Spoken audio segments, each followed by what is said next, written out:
Hey, it's Kia. When it comes to finances, it can sometimes feel like a really negative space for women. L&G research last year found that the average pension pot of a woman at retirement was found to be less than half of that of a man at the same retirement stage. So there's a gender pension gap and a gender pay gap. There's the expense of childcare and a conversation to be had about flexible working. There's a ton to talk about, but there is hope. I'm joined today by Emilie Bellet. Emilie is passionate about helping women improve their financial lives. She's the host of her podcast, The Wallet, and the founder of Vestpod, a community with a mission to help people, especially women, achieve financial independence. She's also wrote the book, You're Not Broke, You're Pre-Rich, which feels very on brand for a little bit richer. So let's dive in. Emilie, what are some of the challenges that women face in the financial space? So if you think about our lives, women tend to live longer. So we should be the one taking extra care of retirement and planning ahead. But I feel there's a lot of hurdles and challenges along the way. So let's think about first the gender pay gap. Women are going to pay paid less than men.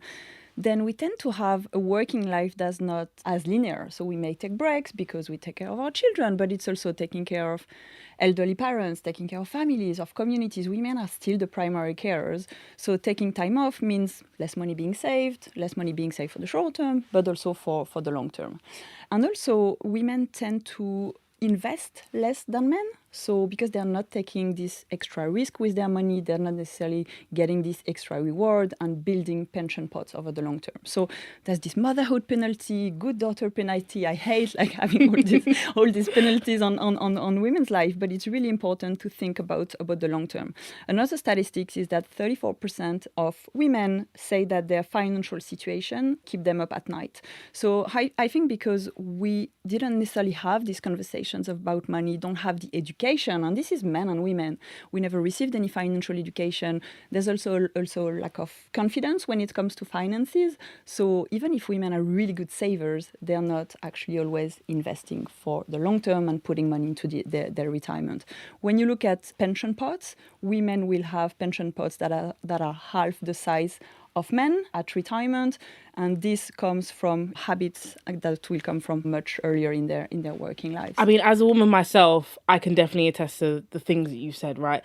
When it comes to being a woman, as you so lovingly put it, I mean, there are penalties for, you go through life, you want to have children, now you've got that penalty there. And I think it is so important as women. I think that, I can't remember the exact number, but there is a stat out there that shows that women are better savers. They save more than men, but maybe they didn't take as much risk on their investments, or on their money, sorry. So they didn't put it in investments to help it grow. So I think there is that. But speaking about investment then, what is this investment gap? So can you describe what it is and what can be done about it? Yeah, so the investment gap is the difference between the number of women investing and the number of men actually investing money. And in the UK, there's a £15 billion investing gap between men and women. So, of course, that's going to make a huge difference in terms of wealth building, because women, as you said, are great savers, but not all women are actually investing money. So they're losing out, because by making your money work for you and putting your money at work in the stock market, you may expect higher return over the longer time. But of course, this comes with a notion of risk, and risk is very difficult to comprehend. So when we look at, the younger generation, you think about maybe, the financial crisis in 2008, people may be worried about the stock market. There's a lot of misconception when we think about in culture and movies, we think about the Wolf of Wall Street. So investing seems really scary and seems something that's, not for everyone. So we sort of miss this education from a very young age about delayed gratification and budgeting and how to put your money at work to generate more return with your money and building wealth. And these are very important concepts.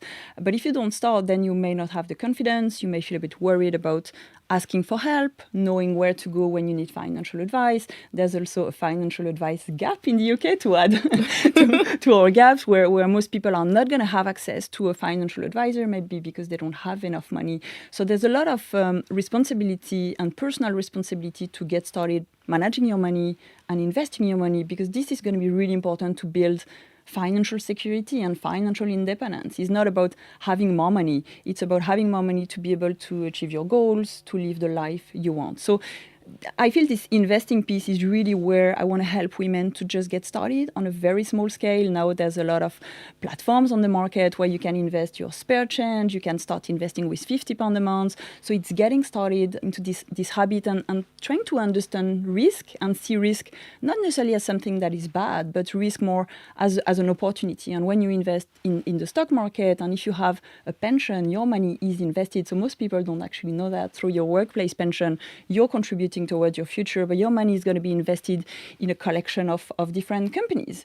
It's trying to understand a little bit more about how the stock market works, build up this confidence, understand risk, and feel a little bit more comfortable with this term of investing. And it's the same as investing, in your personal career, in your personal development. You do a lot of things for yourself to feel better, but you can do also some of these things with your finances. And it's starting from maybe learning a little bit more about money, investing a little bit. So starting on a very small scale actually works, and it compounds over time. And that's one of the greatest lessons in investing.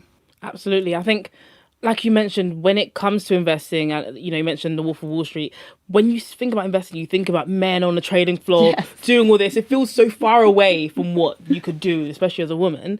But I think alongside all the things that you mentioned there, it's all about representation as well. So we've mentioned there are a lot of gaps. There are lots of gaps for women out there. But as a woman, what can you do to be better prepared when it comes to your finances? Yeah, so I think it takes a little bit more planning and also thinking about what does money mean to you. When we think about money, finances, investing, that can be quite scary and overwhelming and you don't know where to start. So it's just trying to start with the basics. And often when we run our courses and boot camps, we try to have these conversations about money. There's still such a big taboo around money because of this lack of education and money being this thing where, it's quite, I've always been told that it's quite impolite to talk about money, that, girls shouldn't talk about money. When you look at the statistics, girls actually receive 20% less pocket money than boys. And our money habits come from a very young age, from age 3 to 7 year old. So we sort of grow up with these beliefs around money. So I think doing a little bit of work on your money mindset by having a conversation, trying to write your money story, maybe seeing a money coach also, financial advisors can also help you, but really doing the work for yourself. And then it's organizing your finances, not being worried about checking your bank account. And I know that's quite scary for people who never look at their finances. But on the morning, try to check your bank account once a day. You'll feel empowered. You know exactly how much you have. And the same is going to go for debts, trying to understand how much debt do you have, how much savings do you have, and try to understand your basic numbers. So having a little spending plan, trying to check for the past months or for the past 3 months, how have you been spending your money? So this is the first part. And then thinking more broadly about wealth. We all should think about wealth. And of course, here we're talking like financial wealth, but knowing a few numbers. So maybe trying to calculate your net worth, which is the sum of all your assets minus the sum of your liabilities. If you're, quite early in your working life and if you have a lot of student debt, you will have like a negative net worth. But that's okay. It's just a matter of improving this number over time, knowing how much savings you have. So really knowing these numbers, also your credit score, and writing them down and having maybe a little date with yourself and your money once a month. And I'm sure you talk about that also with your friends and communities. But it's having this regular catch up with money, I think is really helpful, and not judging yourself, really sort of detaching your self-worth from these numbers. They don't define you. The amount of money you earn, the amount of debt you have, they're not your personality. So trying to separate the two, I think, is quite important. But be very realistic about, how much money you have, how much money you don't have, and what are your goals going forward. I love that, especially when you mentioned about net worth. I remember I checked my net worth when I was in my first year of uni at 18, and I don't think I've seen a minus sign as big as that when I looked at my net worth. Thankfully, it's gone up since then, but I find that quite funny. But I love the point where you mentioned actually talking to people. Yeah. I think we have this culture in society where we don't talk. So things become taboo, and you never know if your colleagues are earning more than you because we don't talk about it. And I've made it a thing with my friendship group that us as girls will come together and we'll just talk about money. Yeah. Sometimes it's like, we want to go out here, but, girls, I haven't got the money this month, so let's be mindful of the budget. And having those open conversations make things easier. You can kind of bring up, I'm going to go for this pay rise. It just makes that conversation a lot easier to have with people. So I think it's definitely a good thing to try and incorporate for people. So Emilie, when it comes to the cost of kids specifically, because that can be a very big cost for a lot of parents, How can women and partners financially prepare for this? Yeah, so I think what I see very often, and I have 3 young kids, so for me, building a business, having kids, leaving the corporate world, that was a lot, and it takes a little bit of planning instead of reacting. So when women are pregnant, they usually think about, okay, what's going to happen to my salary? I will have to pay for childcare. Childcare in the UK is one of the most expensive in the world. And when we have conversation about childcare, women tend to compare their salary with the cost of childcare. But actually, maybe they have a partner and they can share this cost with their partner. So I think it's trying to plan with your partner, cost of childcare, what do you want to do? Do you want to go back to work? How much is it going to cost us? And try to see this cost of childcare as an investment that will allow you, if you want to stay in the workforce. If you want to take some time off, can you also plan for this time off, understanding that you will not earn any money? So there's also no money that's going to be put into your savings and into your investment plan. And a conversation you can have with your partner is around pensions. So if you're taking time out of work and that, you can have a few kids and then very easily you're 5 years out of the workforce or 10 years and you haven't saved any money. So making sure maybe your partner knows about that and is helping you and paying into your pension, or you can, help your partner. So having this thing where you work as a team and collectively to make sure you build up financial independence together for your household, but also independently making sure you have your own money, you have your own pension pots, because you never know what can happen. And also when you start having children, is how do you talk about money in the family and how you start educating your children, because as we know, like early education will have such a big impact later on in life. So involving them in like basic money decisions, and that can be budgeting, delayed gratification, saving for something you really like. Also, when it comes to raising kids, there's important conversations to have around flexible work and shared parental leave. So it's important for both partners to maybe be able to take some time off, to spend time with the kids, to make sure the other partner can also stay in the workforce.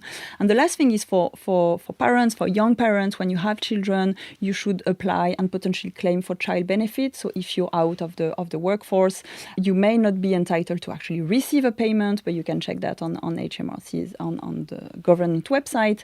But actually, can you get your national insurance contribution to make sure you're not losing out in terms of your state pension? I think that's really good. A lot of good, valuable information there for people who are parents or becoming parents very soon.